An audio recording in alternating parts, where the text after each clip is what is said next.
Welcome to the Understanding Boys podcast. I'd like to begin by acknowledging the traditional owners of the land on which this podcast is recorded, the Boonwurrung people of the Kulin Nation. We pay respects to leaders past, present and emerging. The Understanding Boys podcast is a series of conversations exploring what it is to be a good man these days. So if you had a story about being a good man and that you could tell a 14-year-old boy and he'd actually listen, what would that story be? And that's really what I'm asking our guests today. I'm Dr. Ray Swan, and we're a community of teachers and parents concerned with the education and growth of boys in the modern world. The series is brought to you by Brighton Grammar, an all-boys school in Melbourne. To learn more about the podcast, please visit understandingboys.com.au. Our guest in this podcast is David Laser. David was born in 1956 in Montreal, Canada, and grew up in Sydney. He's well known for being a journalist, a feature writer and public interviewer. He's also an Australian author of 7 books, his most recent being Women, Men and the Whole Damn Thing. And that's one of the things that we talk about in this podcast today. It's an investigation following the Me Too movement, and it covers some pretty confronting topics. But ultimately, David sees a way forward for boys and young men in playing a positive role in life and society more broadly. I hope you enjoy our podcast.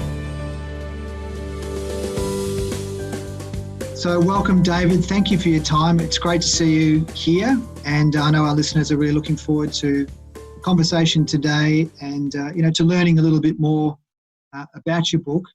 But before we do jump into that and to talk about the book, which I've read, and it is absolutely fantastic and highly recommend it to everyone because it really does set out so much of the things that people are really wrestling with. I just wanted to ask you, what have you been doing during this time? It's such a strange time of COVID. Has it been productive? Have you been writing?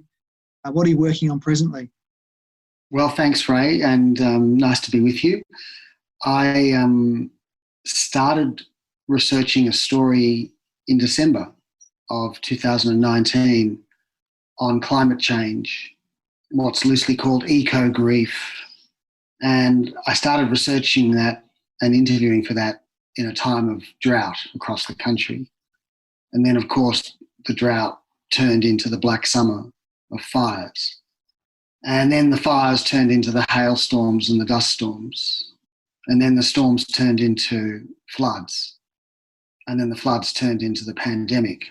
So I ended up having to pivot over 5 months, wrestling with all of that. And so a story came out in Good Weekend the weekend before last, so whatever that was, May 30, called Call of the Wild, and it's about nature and our disconnection from nature and what's brought us to this point.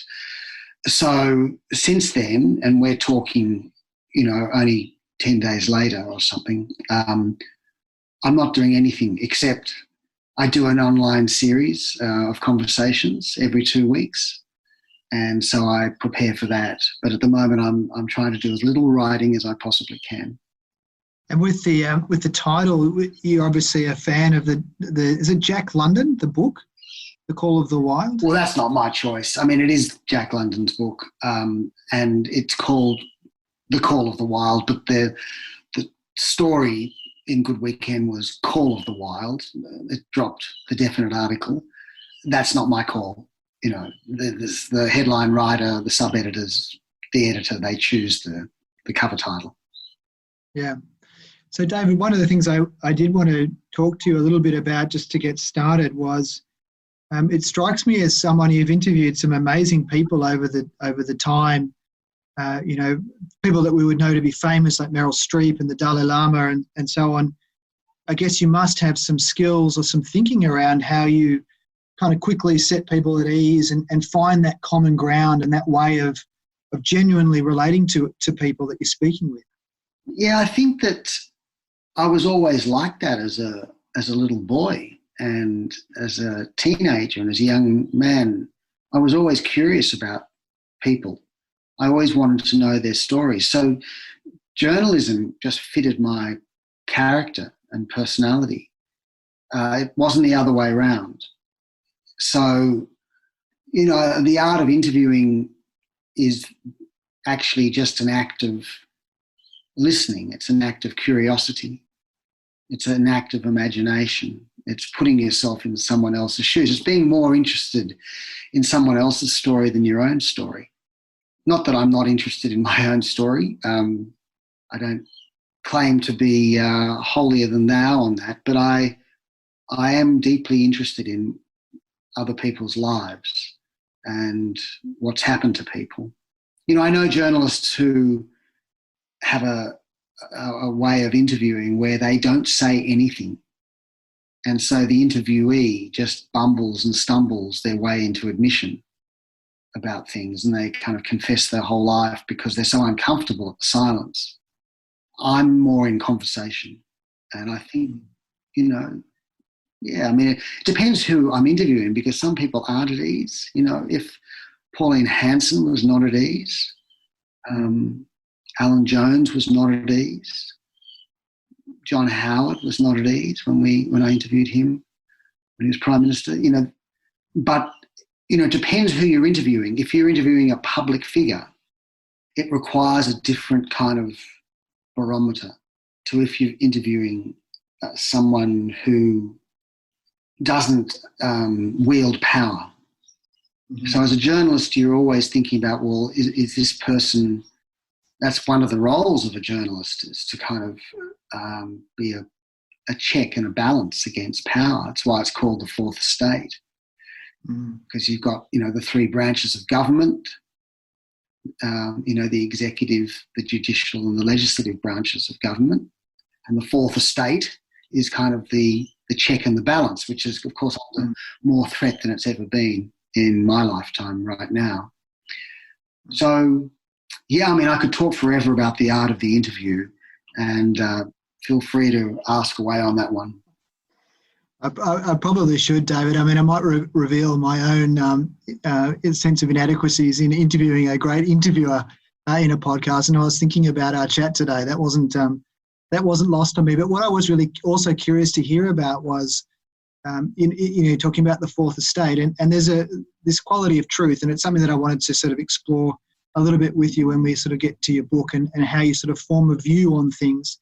And I guess as parents and you know, parents and guardians of young men, how we sort of help them to connect to their own understandings around truth as well. But in your thinking, you know, with a story, and when you're getting that out of people, when you're talking and working with them, are there other things that you're mindful of? You know, obviously there's what's being said. There's you sort of described, you know, if someone has power or status, that it requires a different approach. Are there other things, just in terms of, I guess, being, you know, the humanity that you bring as an interviewer to your work, that you could share with us? Yeah, it's a good question. You know, I think there's something about who someone is, and who someone is a combination of who other people think that person is and who that person thinks he or she is. And even beyond that, a third dimension of who they really are. Because we all have this story of ourselves, and we refer to our stories often. This happened to me. I am the son or the daughter of so-and-so. I grew up here. I was hurt by. And we build a story of our personality and our biography. And, you know, we are that, but we know that memory is kind of a very sort of unfaithful ally, and it can play tricks, and we can be selective about our memory and what we choose to remember. So often when I'm interviewing, when I'm profiling someone, particularly someone who has power, like a politician, I will often speak to a lot of other people who know that person, just to bring balance and texture to the kind of fullness of a person's personality. I mean, we all have our admirers if we're lucky, but it'd be strange to get through life without your detractors as well. And it's just uncanny what people will say about someone, especially on background or off the record, and who's ostensibly a friend of the person that you're writing about. And there's very few people who will read something about themselves and kind of recognise entirely the person that's being written about. Like, is that me? Wow. Do I do that? Do people think that about me? It's a bit like a portrait, perhaps. Yeah, I mean, you are painting a portrait, but in the case of the portrait artist is sitting there with his or her subject, and they're just painting what they see, and all of the kind of the kaleidoscope of moods and nuances of that person's character. They're not getting that from somebody else. Like they're not talking to that person's loved ones or that person's enemies or that person's colleagues. So in the act of writing a kind of full-blooded profile, if you like, because I'm kind of old enough to be what they call a heritage journalist, where we actually write long-form journalism, and we used to be paid well to spend weeks investigating important subjects. That happens less and less today, of course, because the business model for journalism has collapsed because of the internet. Even though there are more and more outlets for people's views,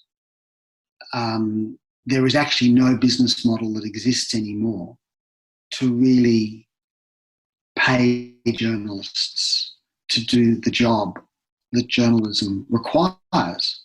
And as we've seen, sorry, just to expand on this, as we've seen during the pandemic, hundreds of regional newspapers have closed around Australia, which means that towns and villages and communities across this country will no longer be able to read what's happened at the local court or what's happening to their infrastructure or what's happening in their health system.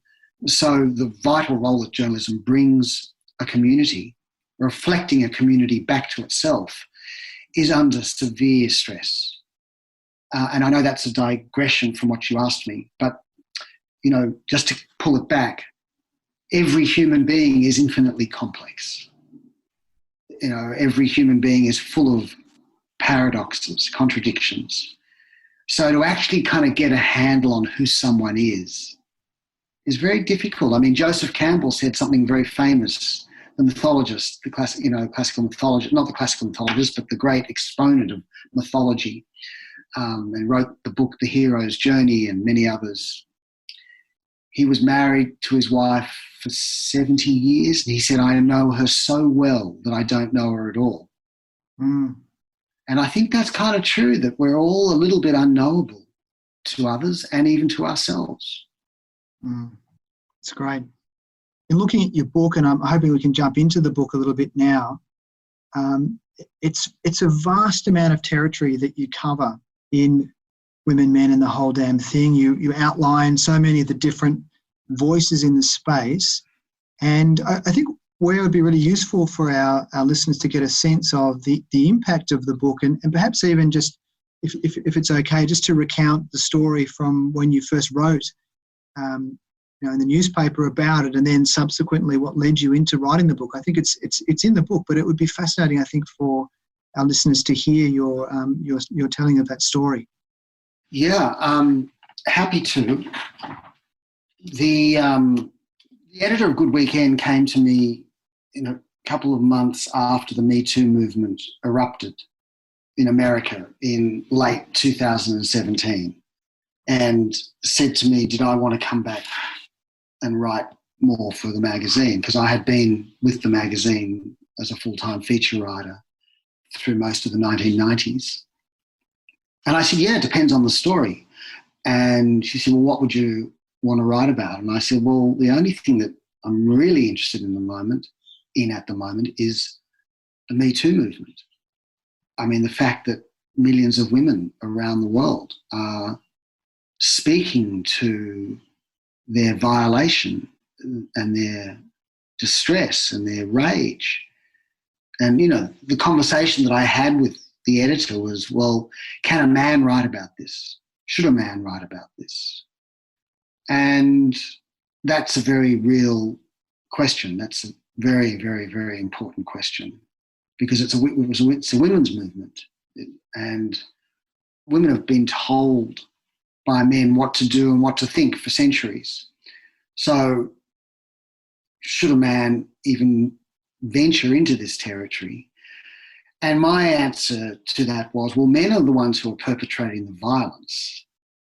Men are the ones who are shaming and silencing and dehumanizing and violating women on a massive scale across the globe.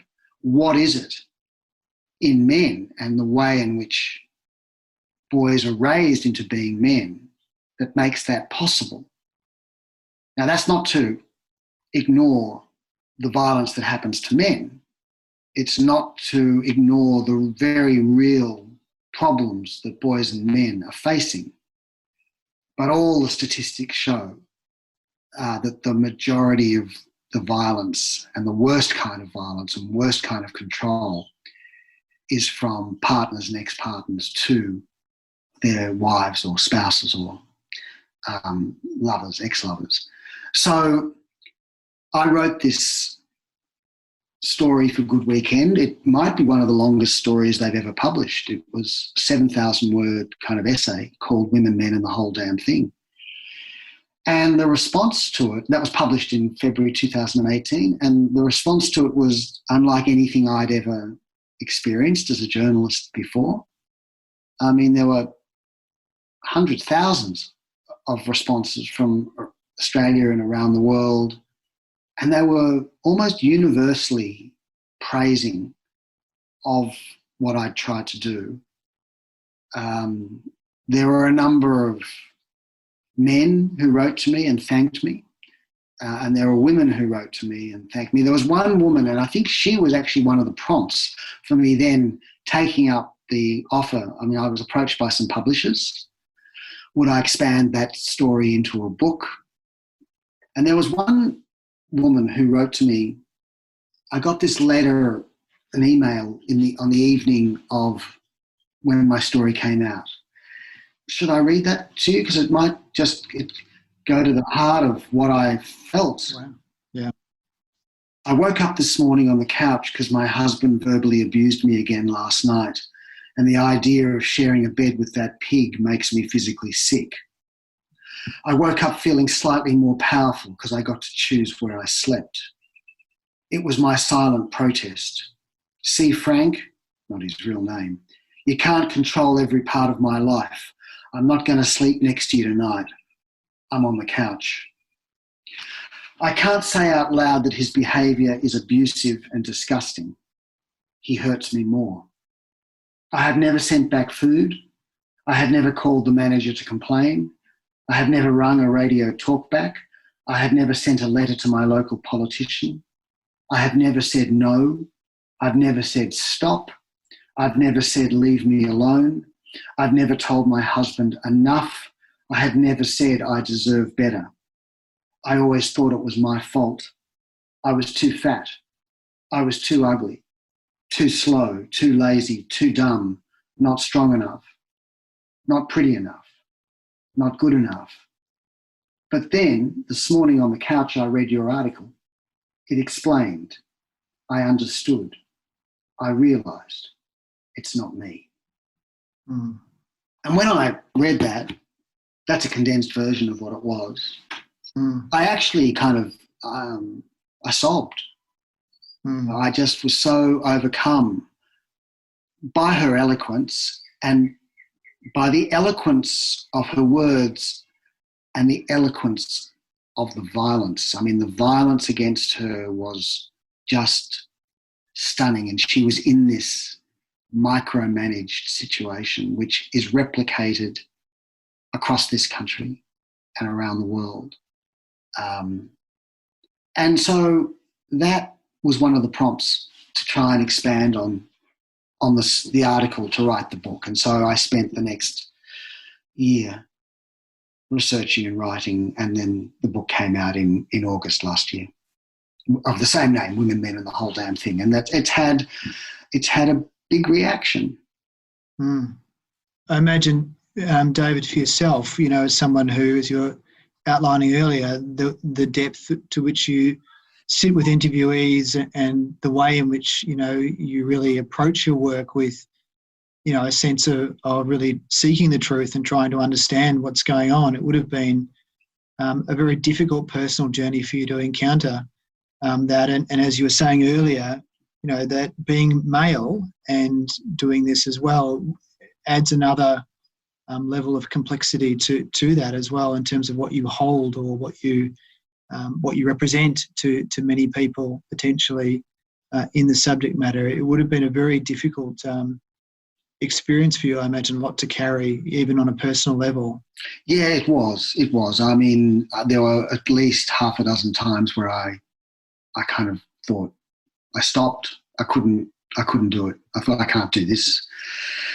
And my agent, God bless her, Jane Novak, she encouraged me. She said, yes, you can do this. It's important. When it was announced that I was doing the book, there were a few women, sort of well-known feminists who attacked the idea of me doing this book. So I was well aware that and even when the book came out and I was at one particular writers' festival I'm thinking of, where one of the women kind of attacked me on stage.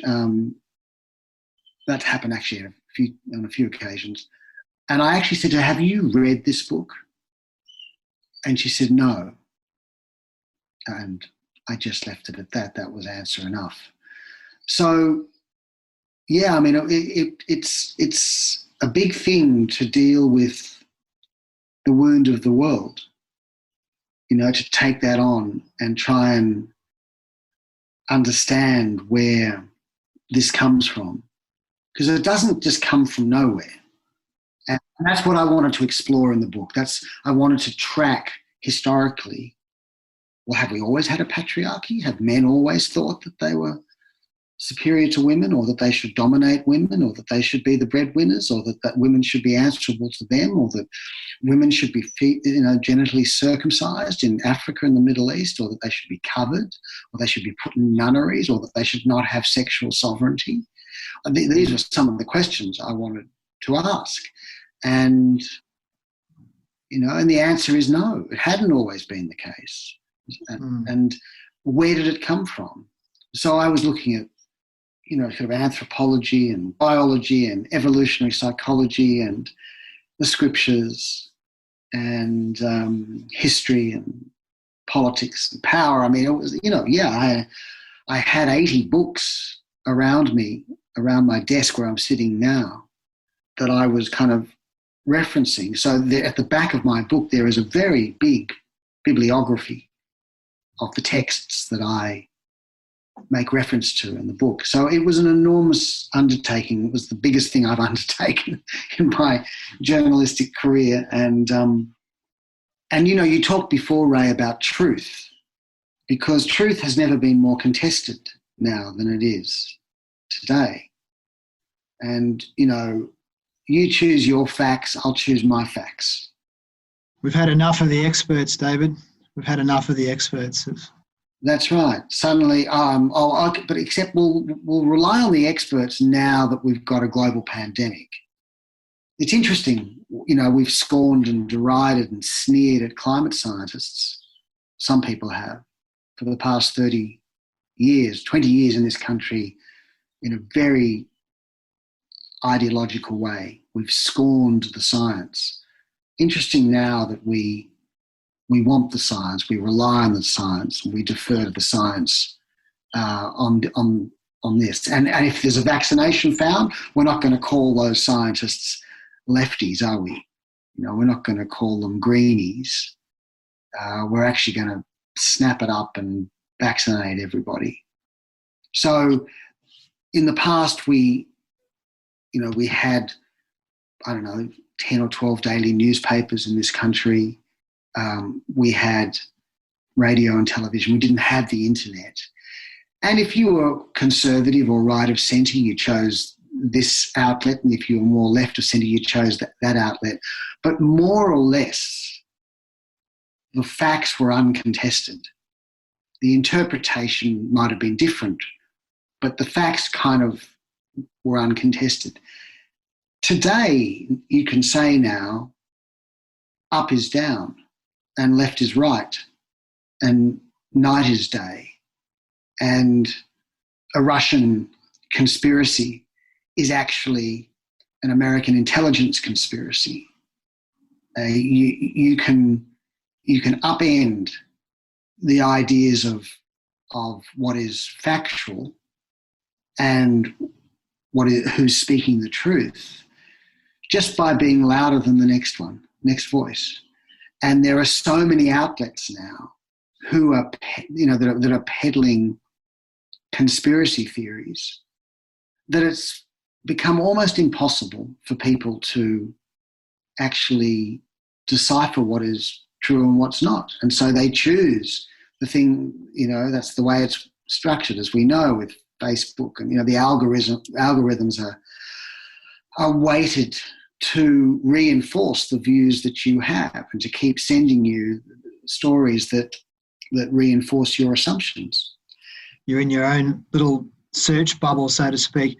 Just want to go back a little bit, David, and you were talking just on this theme of truth and starting to sort of shift our conversation into, young people, young men, young boys, and the future around this. Because again, as I said earlier, one of the things you do so well in the book, and again, I really encourage our listeners to delve into it, is you set out all of the camps, everything from people, as you said earlier, the psychoanalytical perspective to the cultural perspective and so on and so forth.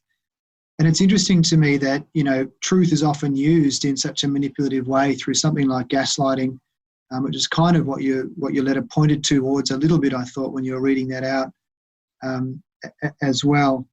And how, we need to be developing young people into those that can search, identify and understand what things are true. What do we fall? I mean, and we might be heading into speculation territory here a little bit. I know you're doing some work in repurposing masculinity and starting to get people to think differently about how to reframe, healthy masculinity, how to, deconstruct, male norms, and the sort of the societal messages that we get. What are your thoughts around that? If you were to advise or to think a bit about how do we get young people that are in these little bubbles, based on their preferences of searching and algorithms, how do we get them to kind of interrogate and to sort of find, new ways of being that connect better to healthy outcomes for men and women? Oh, it's such a huge question and such a huge issue. And one of the things I don't want to pretend that I am is an expert. I'm not a psychologist. Although I've studied psychology, I'm not a facilitator, although I've got a diploma in facilitation. I am a journalist and an author. And so I try to distill various voices and themes. One thing I can speak to is growing up as an Australian boy and what it is in our culture about what it means to be a man and the marks of manhood. What are the marks or the markers of manhood? And there aren't very many, okay, you hit 16 or 18, you have sex, you can drink, you can drive. But, having sex and drinking and driving is no measure of manhood. And yet we think that it is because we don't have other ways of defining it. And so what I think happens, and this goes back to kind of what I see as being the war on the feminine for centuries, is that there's a war on the feminine part of the masculine. I think when you're a little boy and any child is born with natural emotions, they're delicious, tender innocence, and they, children are by their very nature just filled with all of the possibilities of what it means to be human.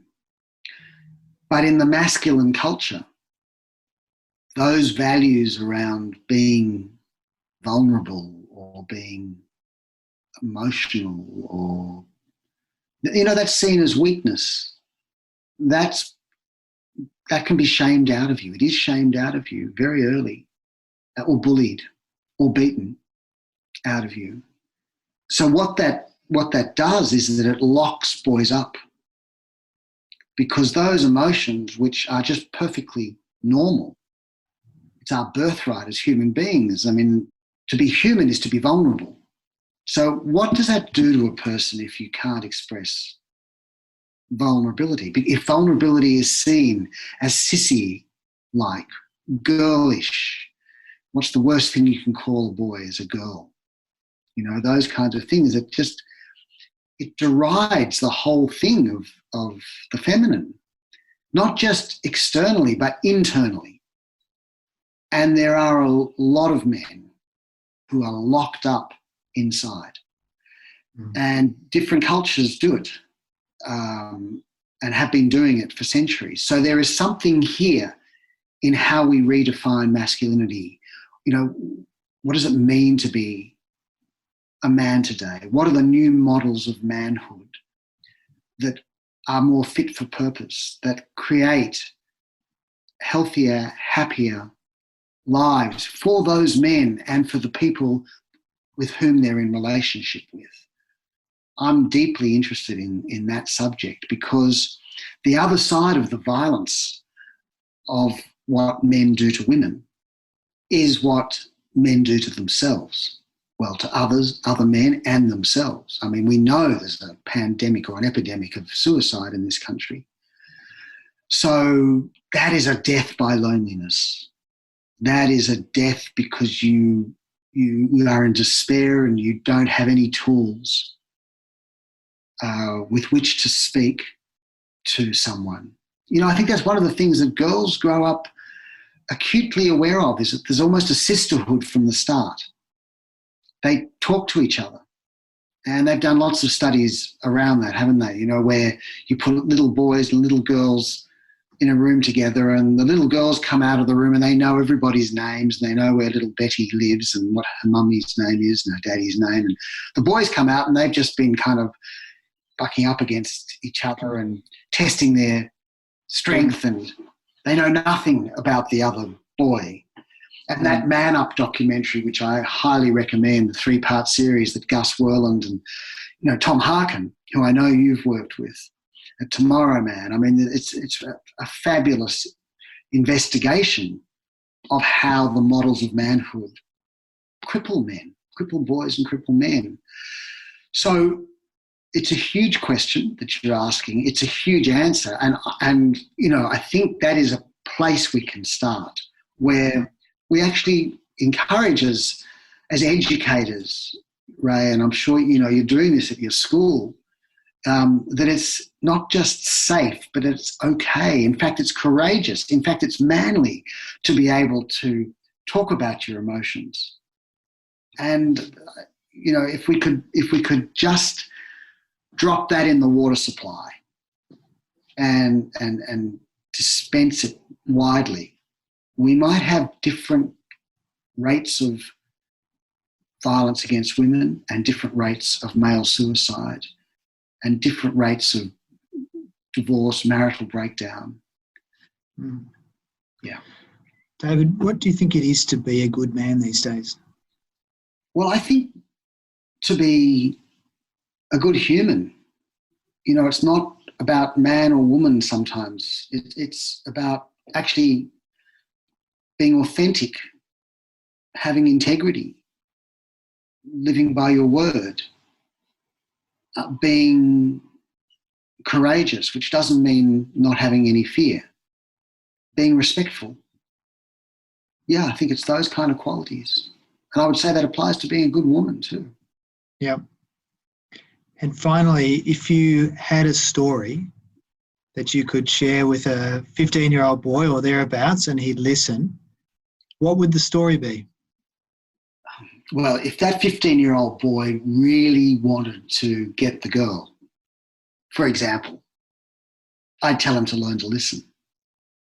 You know, Nelson Mandela said, we're all just walking each other home. Now, when you're 15, you don't quite know what do you mean by that? We're all actually on this earth for a short while, some shorter than others. You know, anything can happen at any time. And we can lose our loved ones. We can fall sick. Life is fragile. And we're all kind of gripped with the same longings, with the same hopes of being seen, of being heard, of being recognized, of doing good work. And I think to understand that kind of everybody's in the same ship, and that's a great act of kind of connection. We're all trying to work this out together, what it means to be human. And so I think to the act of listening to your mate, the act of listening to a girl, the act of standing up to a bully is a great act of humanity, and we need that now more than ever. Wonderful words, David. David Laser, thank you so much for your time today. And importantly, we're such a big fan of your work and what you've been doing.